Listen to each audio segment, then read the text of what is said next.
할렐루야. 아버지 하나님 감사합니다. 아버지 하나님, 오늘 아버지 하나님, 저희가 주님을 알고 주님을 믿고 주님을 우리 안에 모셔서 아버지 하나님, 참으로 우리가 주님의 생명을 얻기 원합니다. 아버지, 우리가 매일 주님의 생명 가운데 살기를 원합니다. 우리의 눈을 열어주시고 우리의 귀를 열어주시고 우리 가운데 있는 모든 아버지의 사망과 어둠을 제하여 주시고 아버지 하나님, 주여 주님 보좌로 승리로 천군 천사로 임하사 아버지 주의 온전하신 축복으로 하늘문을 활짝 여시고 나려 주시옵소서. 모든 원수마귀와 그 괴계를 십자가로 뿌리 뽑아 주시고 온전히 도말하여 주시고 아버지 주님의 온전하신 축복으로 넘치게 하시고 우리를 만나 주시고 축복하여 주시옵소서. 부족한 종은 십자가 뒤에 가려 주시고 주의 성령으로 천군 천사로 역사하여 주시옵소서. 예수님의 이름으로 기도드립니다. 아멘. 1996년 스포츠 서울의 해외 부문에 난 기사입니다. 칠레의 푸에르토 바라스에 사는 어떤 63세 된 분이, 이분은 7년 전에 남편을 잃고 혼자 살아오고 있었는데 어느 날 천둥 번개가 몰아치고 비가 쏟아지니까 바깥에 나간 강아지를 찾으러 집 앞길로 나갔습니다. 그런데 그 시간에 그냥 벼락이 떨어져서 정통으로 벼락을 맞고 말았습니다. 그런데 그 시간에 마침 그녀의 딸 베로니카가 어머니를 방문하여 차를 마시고 있었는데 찻잔을 놓칠 뻔한 정도로 이 벼락이 크게 떨어졌다고 합니다.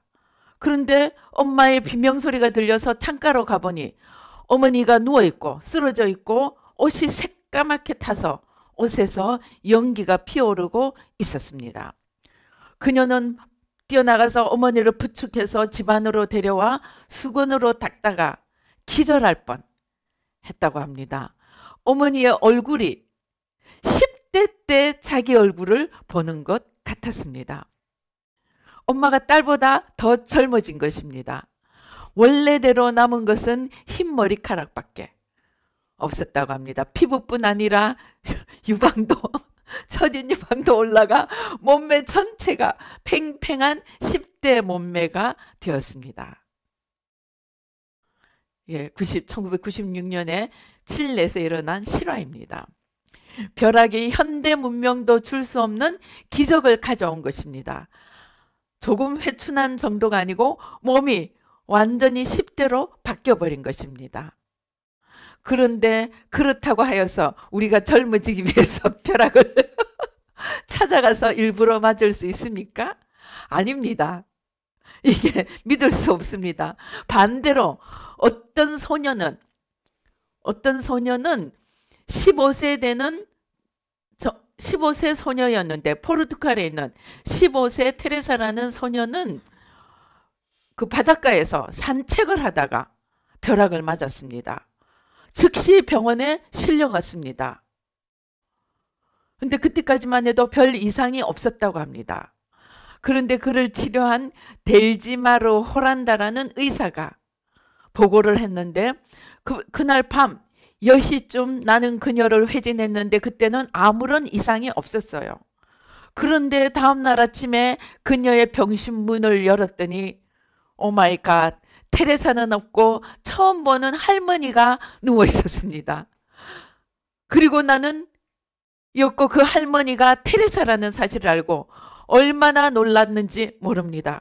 테레사 자신도 자신의 변한 모습에 너무 놀라 숨도 제대로 못 쉬고 있더군요 라고 보고를 했습니다. 병원에서는 모든 노력을 다 기울였지만 되돌릴 방법을 찾지 못했다고 합니다. 다만 벼락이, 그 전기가 그녀의 신진대사에 어떤 작용을 했다는 정도밖에는 결론을 내지 못했다고 합니다. 이처럼 이 벼락이라는 것이 젊음을 되돌려 주기도 하지만 젊음을 빼앗아 가기도 했습니다. 이 테레사라는 여자는 100세 정도의 할머니로 되고 말았다는 것입니다. 자, 우리가 이 벼락이라는 것이 생명을 주기도 하고 생명을 앗아가기도 하고, 실제로는 또 우리가 이런 실험을 하면 안 되겠죠. 벼락을 맞는 대부분의 사람들은 죽습니다.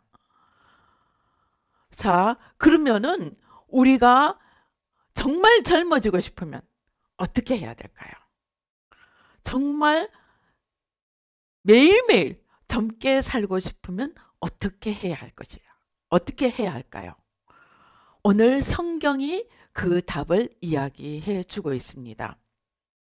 우리가 아까 읽어본 대로 요한일서 5장 2절은 뭐라고 합니까? 예수님이 있는 자는 생명이 있고 그 예수님이 없는 자는 생명이 없다고 합니다. 우리가 매일매일 생명을 누리려고 하면은 우리 안에 예수님을 모셔야 한다는 것입니다. 그런데 아까 요한복음 10장 10절은 뭐라고 합니까? 이 예수님이 단순히 생명 조금 주는 것이 아니고 생명을 주시되 풍성하게 주신다고 이야기합니다. 그러면 이 예수님의 생명이 우리 속에 들어와서 어떤 일을 하는데 우리가 예수님을 가지면 생명을 얻게 되는 것일까요? 첫째, 우리가 예수님을 모시고 예수님의 생명이 우리 안에서 역사하게 되면 첫째로 달라지는 것이 있습니다. 무엇입니까? 우리의 관점이 달라집니다. 우리가 너무나 잘 아는 대로 창세기 3장에서 하와가 선악과를 먹고 어떻게 됐습니까? 내가 하나님이 되리라 하는 나의 관점에서 살게 되었습니다. 그래서 우리의 제일 큰 죄는 죽었다 깨나도 나밖에 보이지 않고 나만을 위해 사는 것이 우리의 죄인으로서의 우리의 관점입니다. 그런데 우리가 예수님을 믿게 되고 예수님을 우리 안에 모시게 되고 예수님과 함께 살아서 그분의 생명이 우리 안에 넘치게 되면 우리의 관점이 어떻게 바뀐다는 것입니까? 예수님을 믿으면은 우리의 관점이 바뀌어서 첫째, 너무나 어려운, 너무나 지키기 어려운 그 율법을 오히려 율법 이상을 우리가 자발적으로 지킬 수 있게 됩니다. 그런데 예수님이 없이도 율법을 지킬 수 있습니다. 누가 그랬습니까? 바리새인들이 그랬습니다. 제사장들이 그랬습니다. 그러면 예수님과 함께 율법을 지키는 것과 예수님 없이 율법을 지키는 것의 차이는 무엇입니까? 바로 생명과 사망의 차이입니다. 바리새인과 제사장들은 율법은 지켰지만 그 안에 생명이 없기 때문에 어떻게 했습니까? 그들이 외면적으로는 율법을 지켰지만 마음 안에 생명이 없으니까 그 안에 사랑이 없었습니다. 그 안에 관심이 없었습니다. 그 안에 겸손이 없었습니다. 그들의 마음속에는 탐욕과 시기와 질투와 판단 정죄와 지식만 있었습니다. 그래서 그들의 겉은 율법을 잘 지키는 것 같지만 그들의 안에는 생명이 역사하는 것이 아니고 사망이, 죄의 삭은 사망이라고 했죠. 탐욕, 시기질투, 판단정죄, 이러한 자기의, 이러한 사망이 역사해서 그들은 하나님 안에 있지 않게 되었습니다. 그들은 천국에 갈 수 있었습니까? 아닙니다. 그러나 주님이 그 안에 있으면 어떻게 됩니까? 주님이 진정으로 주님이 우리 안에 있으면 어떻게 됩니까? 첫째, 하나님을 사랑하게 됩니다. 정말 주님이 우리 안에 있고 주님의 생명이 우리 안에 있으면 하나님을 사랑하게 됩니다. 그래서 바리새인들이 지키는 율법이 아니고 하나님이 요구하신 율법은 신명기서, 출애굽기 이런 여러 곳에 율법서에 보면은 너희들이 율법을 지키라 그렇게 말하지 않습니다.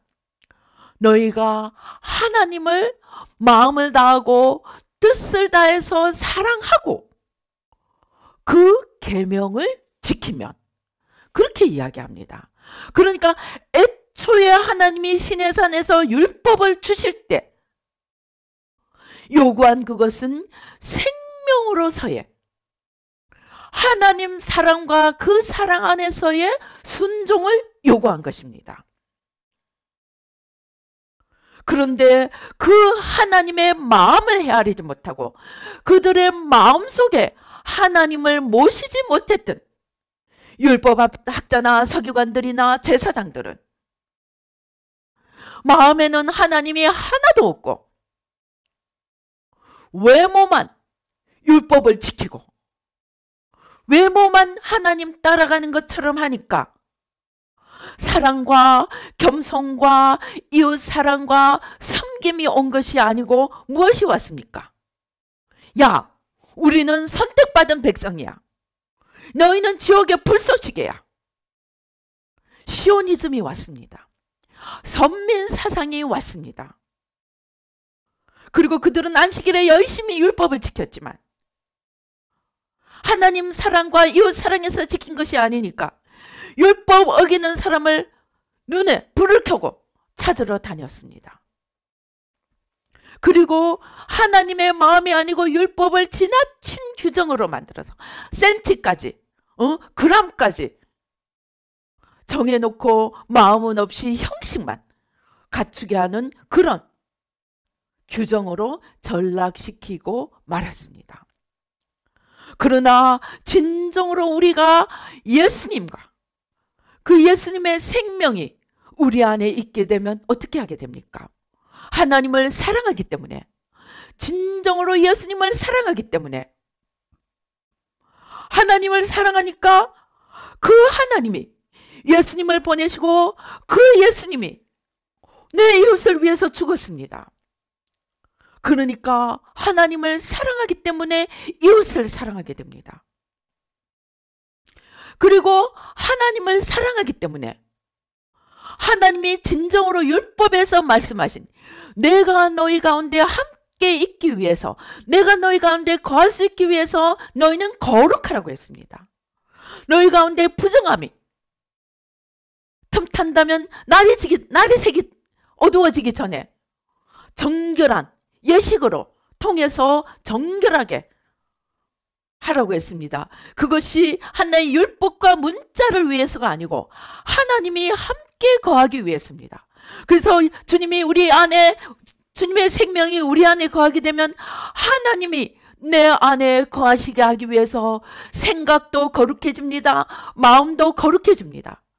그래서 정말 예수님이 요구하시는 대로 단순히 간음을 저지르지 않는 것뿐만이 아니고 마음의 음욕도 품지 않게 된다는 것입니다. 안식일에는 하나님을 더 사랑하고 이웃을 더 하나님께로 인도하기 위해 율법이 요구하는 것보다 더 실천을, 사랑의 법을 실천해 갈 수 있게 된다는 것입니다. 마태복음 산상수훈이 이야기하는 것처럼 기도할 때도 시장 사거리에 나가서 사람들이 보게 기도하는 것이 아니고 진정으로 하나님이 보시는 기도를 하기 위해서 골방에 들어가 조용히 하나님 앞에 기도할 수 있게 된다는 것입니다. 그래서 우리의 모든 관점이 사람이 나를 어떻게 보나, 세상이 나를 어떻게 보나가 아니고 하나님이 나를 어떻게 보시나, 하나님이 무엇을 원하시나, 하나님의 눈, 하나님의 마음, 하나님의 뜻이라는 관점에서 볼 수 있게 된다는 것입니다. 그게 하나님의 생명이 우리 안에 거할 때 우리 삶이 달라지는 모습이 됩니다. 둘째로, 주님이 우리 안에 계시고 주님의 생명이 있으면 그 생명이 우리를 화목하게 합니다. 팔복은 이야기합니다. 화평케 하는 자는 복이 있나니 저희가 하나님의 아들이 됨이니라. 그래서 우리가 화평케 하는 자가 되고 우리 삶이 화목을, 관계 속에서 화목을 이루어가게 됩니다. 그러나 화목하게 된다고 해서 핍박하는 사람이 없다든가, 내가 모든 사람과 더불어 모든 사람이 나에게 잘해주게 되리라는 그러한 뜻이 아닙니다. 우리가 어떻게 화평하게 하는 자가 됩니까? 첫째, 주님의 생명이 내 안에 있으면 먼저 내가 용서받은 죄인이라는 것을 알게 됩니다. 베드로가 그물이 찢어지게 고기를 잡고 난 뒤에 주님 이제부터 나하고 동업하십시다 한 것이 아니고 달려가서 그 발 아래 엎드려 얘기합니다. 주님, 나를 떠나소서. 나는 죄인입니다. 주님이 누구신가를 알고 주님의 생명이 내 안에 거하게 될 때 우리가 첫째 반응은 내가 죄인인 것을 알게 된다는 것입니다. 그래서 우리가 매일의 삶 속에서 내가 얼마나 부족한지 볼 수 있게 됩니다. 사도행전 11장 18절은 이야기합니다. 그들이 이 말을 듣고 잠잠하여 하나님께 영광을 돌려 이르되 그러면 하나님께서 이방인에게도 생명 얻는 회개를 주셨도다 하니라. 회개가 우리를 생명의 길로 이끌고 그 생명이 다시 우리로 하여금 회개하게 하고, 왜? 주님을 온전히 우리 가운데 모시기 위해서. 회개가 무엇입니까? 주님과 나 사이를 가리고 있는 것을 치우는 것입니다. 그래서 주님을 온전히 우리 안에 모시고 주님의 생명이 온전히 우리 안에 넘치게 하기 위해서 그 생명을 맡고 그 주님을 맡고 있는 것들을 찾아서 우리는 회개하게 됩니다. 이렇게 우리가 회개하게 될 때 한 걸음 더 나가서 이제 이웃을 바라보는 우리의 눈이 바뀌게 됩니다. 이전에는 죄인을 볼 때 또는 나의 사랑하는 자가 나의 가까운 이웃이 생각하지도 못했던 행동을 하게 될 때 이전에는 저 사람이 왜 저러지? 저 사람이 왜 저러지? 손가락질하고 판단정지하고 심지어는 관계를 끊기까지 하던 그러한 행동을 이제는 돌이켜서 바로 그 죄인을 위해 주님이 죽으신 것이 보입니다. 아니, 그 이전에 매일 내 속에 거하는 죄를 보는 내가 죄인임을 알고 하나님 앞에 겸손해진 자는 다른 죄인을 볼 때 나도 죄인인데 저 사람도 죄를 지을 수 있겠구나. 죄인에 대해서 관용하는 마음이 들게 됩니다. 제가 그랬습니다. 새마음 훈련을 하면서 하나하나 죄를 회개하다 보니까 옛날 같으면 어떻게 저 사람이 저럴 수가 있지? 말도 안 돼. 저 사람은 죄인이야. 하고 손가락질 할 일이 생겨도 내 안에 얼마나 죄가 뿌리가 깊은지 하나하나 보게 되니까 다른 죄인들을 볼 때 내가 그런데 다른 사람도 그럴 수 있겠구나. 이해할 수 있게 되고 관용할 수 있게 되더라는 것입니다. 그런데 단순히 이해하고 관용하는 데서 그치는 것이 아니고 우리가 진정으로 주님을 사랑하고 주님의 생명이 우리 안에 거하면 저 사람 때문이 아니고 죄를 짓는 저 사람 때문이 아니고 저 사람의 죄를 위해서 십자가에 돌아가신 주님 때문에 그 주님이 안타깝게 저 죄인을 바라보고 있다는 그 주님의 눈물 때문에 그 사람을 위해서 기도할 수 있게 되는 것입니다. 나를 위해 십자가를 지신 그 주님이 이제 저 사람을 위해서도 십자가를 지신 것을 깨닫고 이제 저 사람을 위해서 회개함으로써 하나님이 나에게 눈을 열어주신 그것이 바로 나의 십자가가 되고 나의 사명임을 깨닫고 내 눈에 보이는 저들의 죄를 위해서 기도할 수 있게 된다는 것입니다. 그런데 놀라운 것은 우리가 그렇게 죄인들을 위해 기도할 때 이전 같으면 원수가 되고 관계가 끊어지고 사이가 나빠질 그러한 일들 속에서 내가 저들을 위해 관용하고 저들을 불쌍한 마음으로 바라보고 저들을 위해 대신 회개하며 기도할 때 그들과의 관계가 어떻게 되겠습니까? 화평한 관계.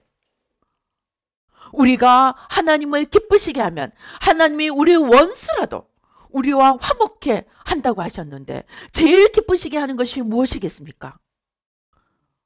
저 사람이 깨닫지 못하는 죄의 십자가를, 그 죄짐을 내가 주님 앞에 들고 나가 내 십자가로 여기고 기도할 때 가장 주님을 기쁘시게 하는 것이 되고, 그렇게 할 때 주님이 우리의 원수라도 우리와 화목해 해주신다는 것입니다. 그래서 이러한 대신 회개를 용서하고 축복하고 회개하고 대신 회개를 가르친 결과 저희들은 놀라운 기적을 보았습니다. 20년, 30년 원수 같은 부부가 2달, 석 달 만에 정말 상상할 수 없을 정도로 깨알 쏟아지는 관계로, 용서하고 용납하는 관계로, 하나 되는 관계로 변화되는 것을 보았습니다. 그것은 무엇입니까? 주님이 내 안에 계시고 내가 그 생명의 법을 따라 살아갈 때 그러한 화평함이, 화목의 관계가 이루어질 수 있다는 것입니다. 그리고 더 나아가 우리가 이러한 다른 사람의 죄를 대신 회개할 때 더 하나 플러스 되는 것이 있습니다. 자기 자신 스스로는 도저히 깨닫지 못하는 죄까지도 다른 사람의 죄를 회개할 때 그 죄가 내 안에도 있음을 보게 되어서 전혀 생각지도 못하고 찾아내지도 못한 죄들까지도 함께 찾아내어서 우리 자신의 영혼에도 더 유익을 얻을 수 있게 된다는 것입니다. 그 다음에 셋째로, 생명은 우리를 건강하게 합니다.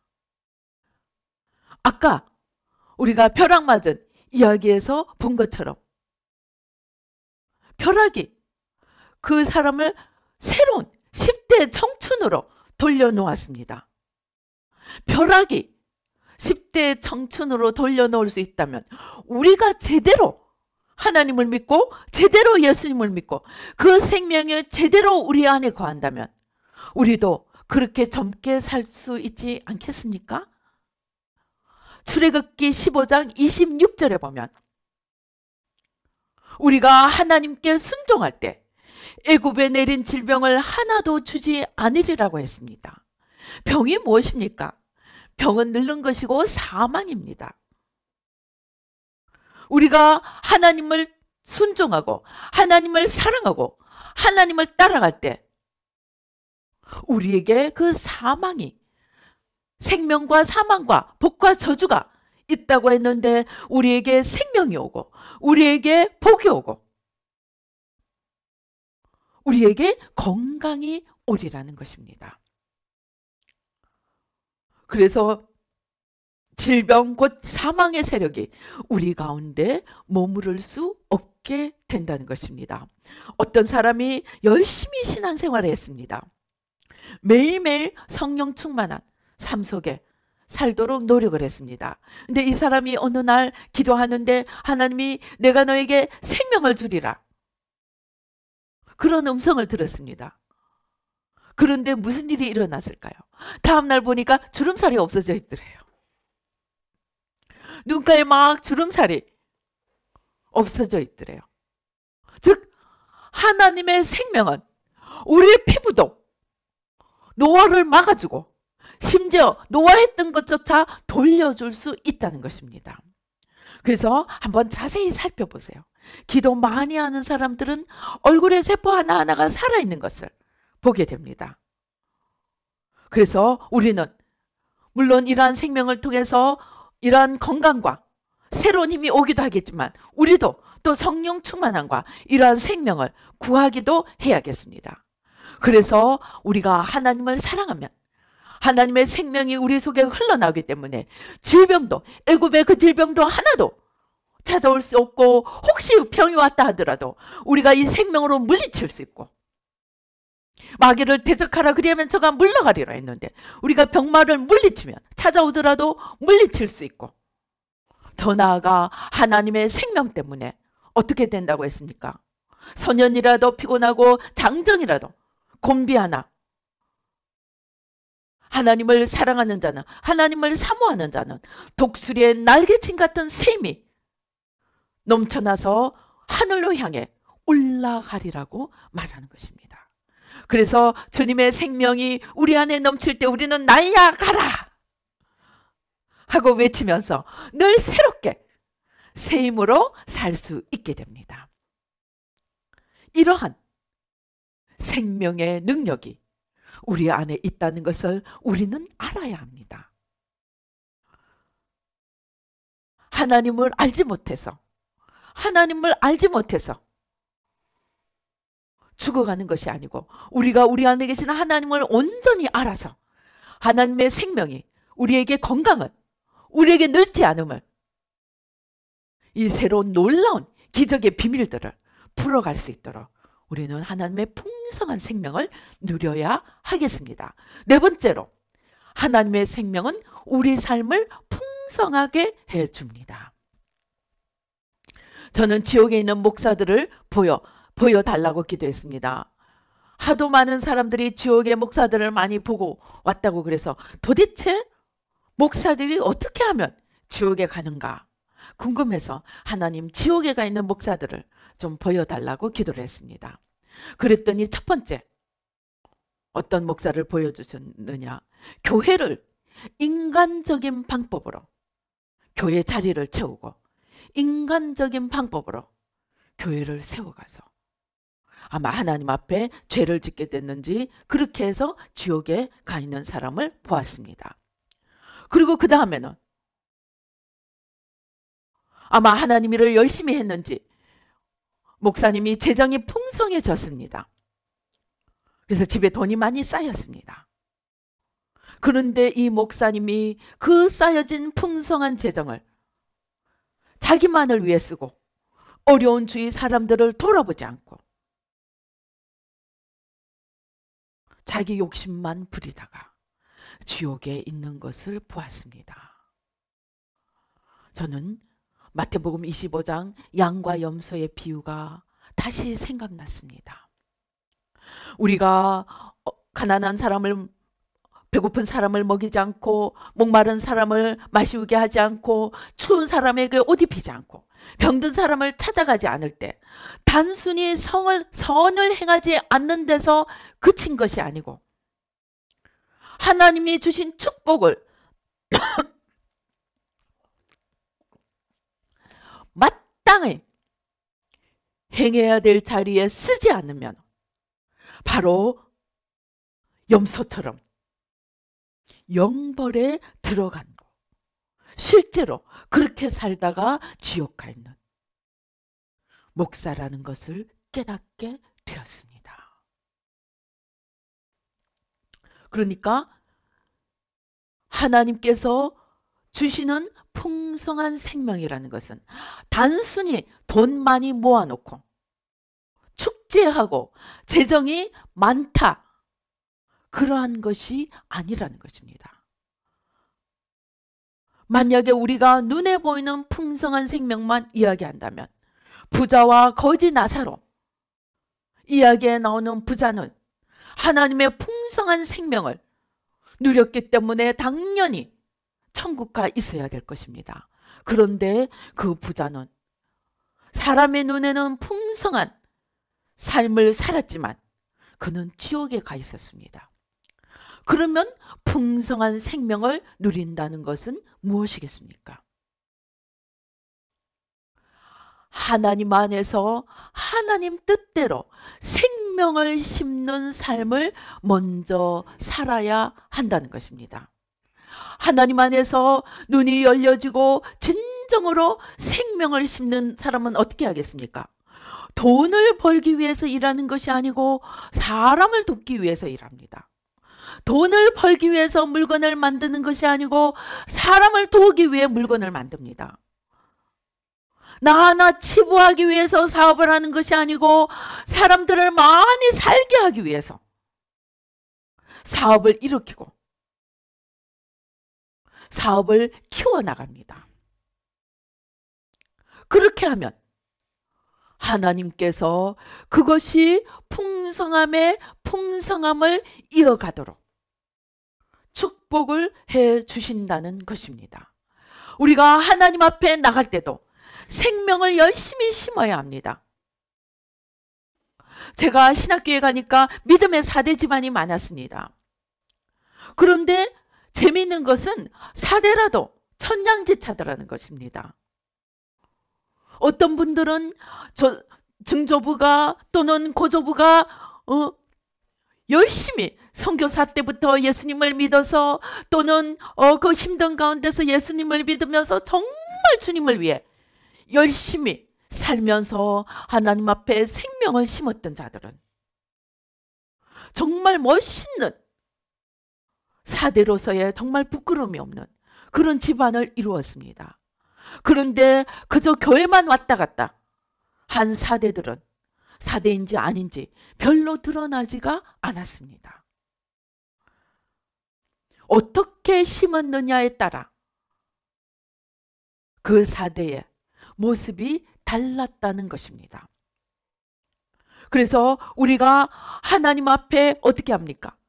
하나님 이웃을 사랑하고 이웃을 돕고 이웃에게 관용을 베풀고 이웃을 사랑하기 위해서 열심히 심으면서 하나님 앞에 사랑과 생명을 심어갈 때 하나님께서 풍성한 축복을 주신다는 것입니다.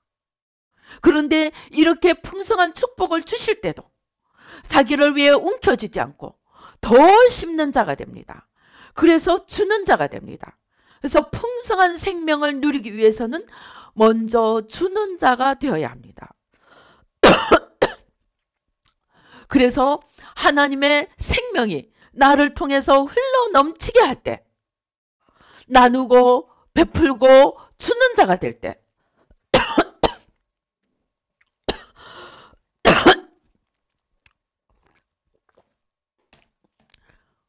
우리 삶 속에 하나님의 풍성함이 넘칠 수 있게 된다는 것입니다. 그런데 받기만 하고 없다고 생각하고 불평하는 자는 있는 것까지도 빼앗아가리라고 성경은 이야기합니다. 그래서 예수님 앞에 나왔던 부자 청년이 어떻게 합니까? 재산이 많았습니다. 그런데 그것을 가난한 자들에게 나누라고 하니까 그는 슬프게 돌아갑니다. 이러한 것은 하나님 앞에서 풍성함이 아닙니다.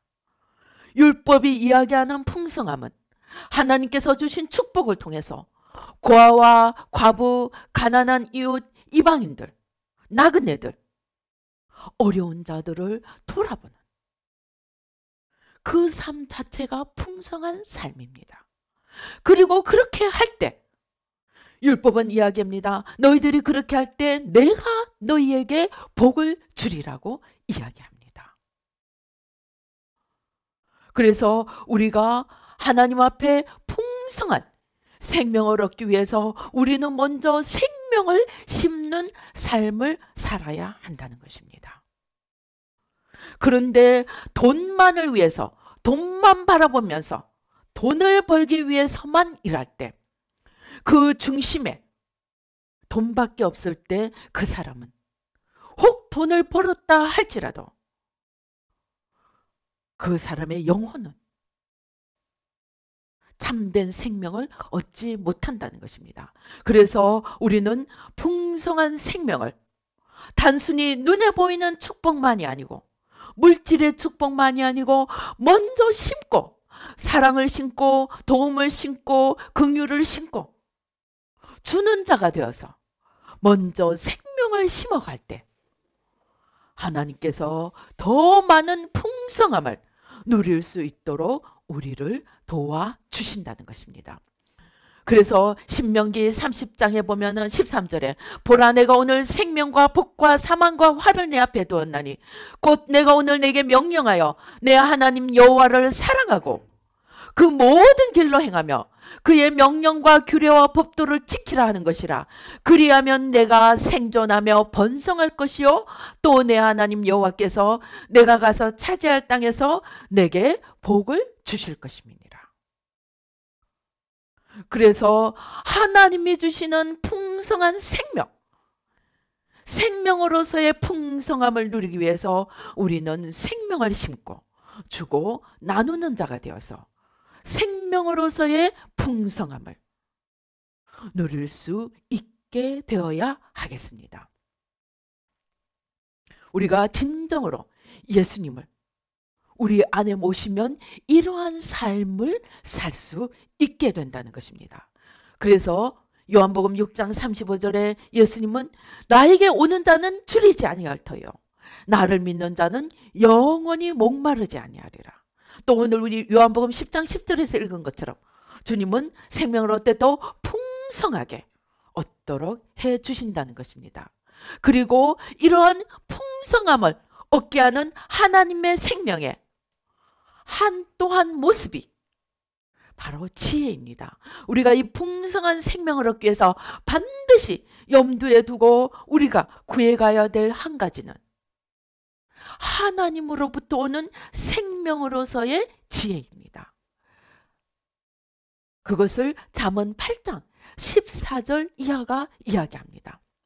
여기서 지혜는 바로 주님이십니다. 내게는 계략과 참 지식이 있으며 나는 명철이라. 내게 능력이 있으므로 나로 말미암아 왕들이 치리하며 방백들이 공의를 세우며 나로 말미암아 재상과 존귀한 자 곧 모든 의로운 재판관들이 다스리느니라. 18절에 보면 부귀가 이렇게 할 때 이렇게 간절히 나를 찾고 나를 찾을 때 내 안에 부귀가 있고 장관 재물과 공의가 있고 정금보다 순원보다 나은 나의 축복이 있어서 21절에 나를 사랑하는 자가 재물을 얻어서 그 곳간에 채우게 되리라는 것입니다. 그래서 하나님이 주시는 생명으로서의 풍성한 축복은 단순히 물질만 많이 가지는 것이 아니고 하나님의 뜻대로 살아서 생명을 심고 긍휼을 심고 사랑을 심고 하나님을 모시고 하나님의 뜻대로 살아서 하나님과 함께 할 때 이러한 축복을 주리라는 것입니다. 그래서 잠언 3장 18절은 지혜를 생명나무라고 합니다. 이러한 생명나무로서의 지혜, 생명이신 주님을 우리 속에 모시게 될 때 우리는 이러한 풍성한 삶을 얻어갈 수 있게 된다는 것입니다. 첫째 무엇입니까? 세상을 바라보고 삶을 바라보고 이웃을 바라보는 또 자신을 바라보는 그 관점이 바뀌어지게 됩니다. 그리고 그 다음에 우리가 하나님 안에서 그 생명을 가짐으로 말미암아 건강을 얻게 됩니다. 그리고 그 하나님을 통해서 이제 풍성한 삶을 얻게 됩니다. 그리고 그 하나님의 생명을 통해서 화목과 사랑의 관계를 이루어가게 됩니다. 이러한 하나하나의 모습, 그것들이 바로 하나님의 생명이고 생명이신 주님이 우리 안에 넘칠 때 이러한 것들을 생명이 이루어가게 되리라는 것입니다. 그리고 마지막으로 이렇게 살 때 주님을 모시고 주님의 생명이 우리 안에 거해서 우리 삶을 풍성한 생명으로 넘치도록 만들어 갈 때 우리가 죽어서 영원한 생명을 누리는 천국에 가게 되리라는 것입니다. 그래서 요한복음 5장 29절은 선한 일을 행한 자는 생명의 부활로 악한 일을 행한 자는 심판의 부활로 나오리라고 합니다. 여기서 이야기하는 선한 일, 악한 일은 행위로서의 구원의 조건으로서의 선한 일이 아니고 우리가 생명을 가졌기 때문에 구원의 결과로서 생명을 심어서 나오는 그 결과로서의 선한 일을 이야기합니다. 그렇게 한마디로 무슨 말이냐? 예수님을 영접하는 데서 끝나는 것이 아니고 그 예수님을 영접해서 우리의 매일매일의 삶 속에서 그 예수님이 내 안에 거하게 하고 그 예수님과 함께 삶으로 내 삶의 풍성한 생명을 이루어가고 하나님과 나 사이에 죄와 사망이 가리지 않게 매일매일 회개하면서 하나님과의 관계 또 죄인들을 위해 대신 회개하면서 우리의 이웃과의 관계를 화목으로 만들어가며 그러한 생명이 우리의 몸속에 우리의 삶 속에 넘치는 삶을 매일매일 살게 될 때 마지막으로 천국에 이를 수 있다는 것입니다. 그것이 양과 염소의 비유인 것입니다.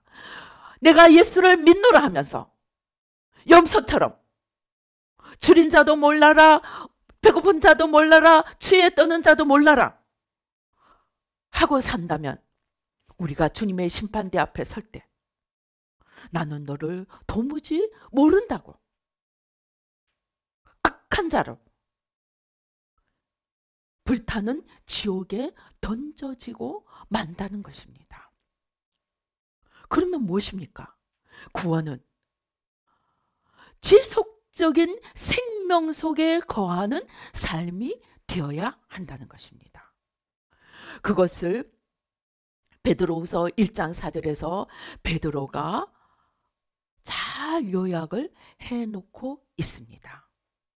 우리가 예수를 1장 4절 이하에 보면 우리가 예수를 믿는 것은 정욕 때문에 세상에서 썩어질 것을 피하여서 신성한 성품에 참여하는 자가 되어야 하고 그 신성한 성품에 참여하기 위해서는 힘써서 우리 믿음의 덕의 지식의 절제를, 절제 인내를, 인내의 경건을, 경건의 형제 우애를, 형제 우애의 사랑을 더하여서 매일매일 살아가게 될 때 그때 11절에 이렇게 할 때 주 예수 그리스도의 영원한 나라에 들어감을 넉넉히 너희에게 주신다고 말씀을 합니다. 여기 어디에 내가 한번 예수님을 영접하면 하나님이 다 알아서 주님이 다 알아서 내가 무슨 짓을 하든 나를 반드시 결단코 천국에 집어넣어 놓으리라는 논리가 어디에 들어갈 수 있습니까? 구약에서도 마찬가지입니다. 제가 이 한 번 본 영원한 권을 뒤집고 나니까 구약과 신약이 똑같습니다. 구약의 율법을 다시 읽어보시오. 거기는 내가 너희 안에 거할 수 있도록 너희가 나를 사랑하고 너희가 이웃을 사랑하고 너희 마음에서부터 내 뜻대로 살라고. 그래서 내가 너희 가운데 거할 수 있도록 살면은 너희가 생명과 복을 얻게 되리라고 말씀을 합니다. 너희 마음속에 욕심이 있고 탐욕이 있고 겉으로만 율법을 지키면 내가 너희를 사랑하리라고 말하지 않습니다. 너희는 마음의 할례를 하고 너희 마음에 굳은 것을 제하라고 거듭 요구하십니다. 한마디로 구약의 하나님과 신약의 하나님이 같다는 것입니다. 그런데 신약은 더 기준이 높아졌습니다. 왜입니까? 예수님이 독생자가 하나님의 독생자 예수님이 우리를 위해 죽으셨기 때문에 우리는 이제 더 그 핏값에 합당하게 살아야 한다는 것입니다. 우리는 교회사를 새로 써야 합니다. 우리는 교회의 법을 새로 써야 합니다. 하나님의 말씀을 다시 해석해야 합니다. 그래서 우리 한 명 한 명이 진정한 생명 속에 매일매일 거할 때 우리 삶에 풍성한 생명이 넘치고, 그렇게 할 때 영원히 천국에 이룰 수 있다는 것입니다. 그러지 않고 우리 안에 생명이 없는데 어느 날 내가 죽을 때 내가 생명하고 상관이 없이 살았는데도 불구하고 내가 예수님을 한번 영접했기 때문에 천국에 들여놓아 준다는 그러한 것이 아니라는 것입니다. 물론 하나님은 끝까지 우리를 붙드십니다. 끝까지 우리를 붙드신다는 것은 회개할 수 있는 기회를 준다는 것입니다. 우리의 마음을 녹화한다는 것입니다. 이웃을 통해서, 환경을 통해서, 우리의 영혼을 통해서, 우리의 양심을 통해서 하나님께로 돌이킬 수 있도록 끝까지 이끄신다는 뜻이지, 내가 돌이키지 않아도 내 영혼을 책임져 주신다는 뜻이 아니라는 것입니다. 우리는 이러한 생명을 매일매일 삶 속에 주님이 말씀하신 대로 풍성하게 누리고 있습니까? 나에게 욕심이 찾아오고 나에게 긍휼이 찾아올 때 나는 어느 쪽을 선택합니까? 나에게 게으름이 찾아오고 나에게 열심히 찾아올 때 나는 어느 쪽을 선택합니까? 내게 용서해야 된다는 계명과 나에게 미워해야 될 권리가 찾아올 때 나는 어느 것을 선택합니까? 내가 순간순간 생명을 선택하지 않는다면 내가 죽어 천국에 가리라는 보장이 없다는 것입니다. 우리는 신앙을 새롭게 정의해야 됩니다. 우리는 예수 믿는다는 것을 새롭게 써야 합니다. 이제 우리를 살펴보십시다. 그래서 내 속에 풍성한 생명이 넘치고 있는지 우리를 살펴보십시다. 내가 매일매일 생명을 선택하지 않는데 내 속에 풍성한 생명이 열매 맺을 수가 없습니다. 오늘 내가 내 안에 풍성한 생명이 없다면, 내가 풍성한 생명의 삶을 누리지 못한다면 그것은 내가 매일의 삶 속에서 생명을 선택하지 못했다는 것입니다. 우리 이 시간 자신을 한번 살펴보십시다. 내가 오늘 현재 생명 가운데 있지 않고, 내가 오늘 현재 주님의 생명이 내 안에 있지 않고 내가 주님 뜻대로 살지 못한다면 나의 영혼은 누가 데리고 가겠습니까? 주님이 계시지 않으면 누가 계시겠습니까? 누가 있겠습니까? 주님이 있지 않은 곳에는 반드시 마귀가 있습니다. 주님도 없고 마귀도 없을 수는 없습니다. 우리 이 시간 조용히 눈을 감고 자신을 한번 살펴보십시다. 하나님, 나는 오늘 무엇을 선택하며 살고 있는지요?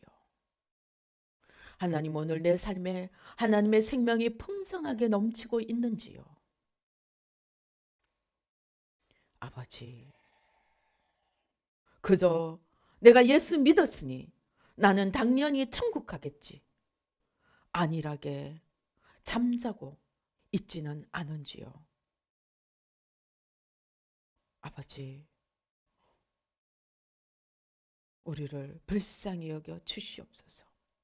내 영혼을 살펴볼 수 있게 도와주시고 내 삶을 살펴볼 수 있게 도와주시옵소서.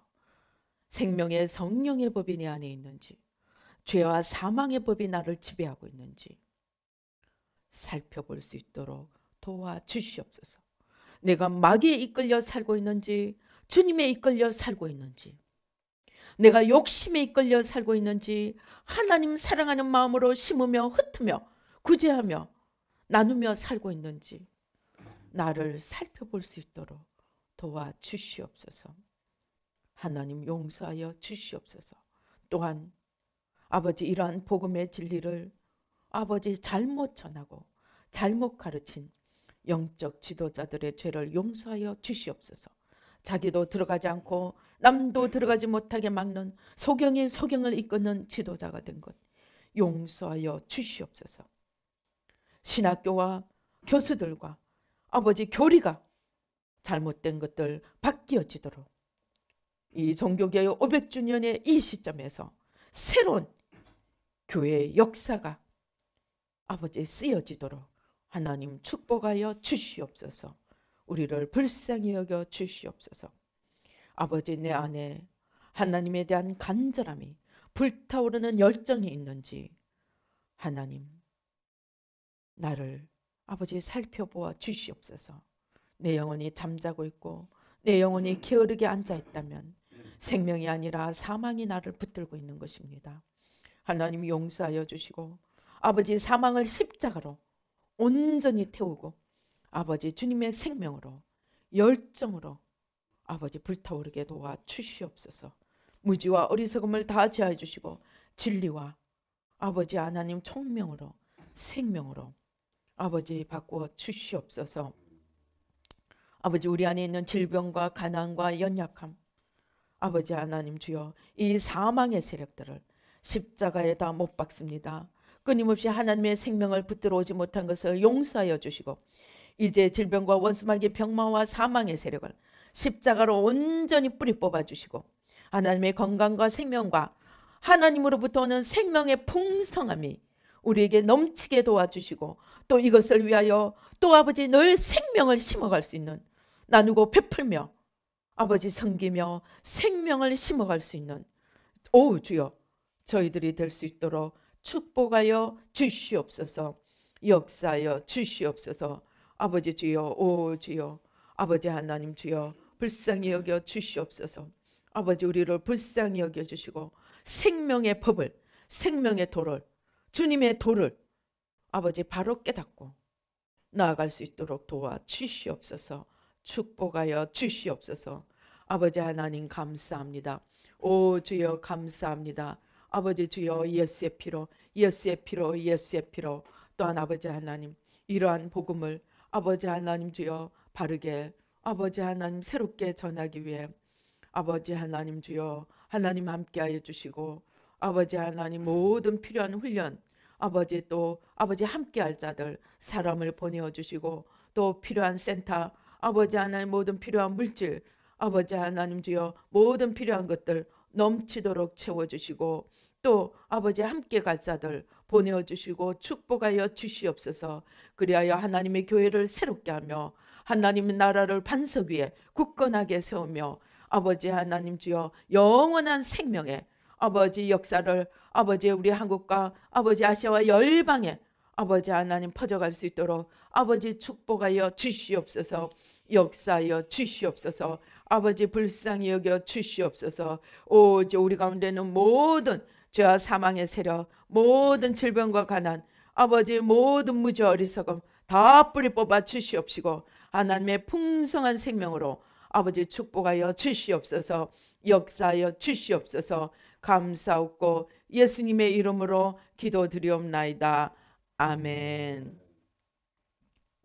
지금은 우리 주 예수 그리스도의 은혜와 하나님의 크시고 놀라우신 축복과 성령님의 아버지 인도하시고 교통하시고 아버지 안에 풍성한 생명으로 아버지 넘치게 이끄시는 그 축복이 아버지 이제 주님의 풍성한 생명을 누리고 또 생명을 위하여 생명을 심고 생명으로 생명에서 생명으로 나가고자 하는 우리 모두 가운데 지금부터 영원토록 함께 계실지어다. 아멘.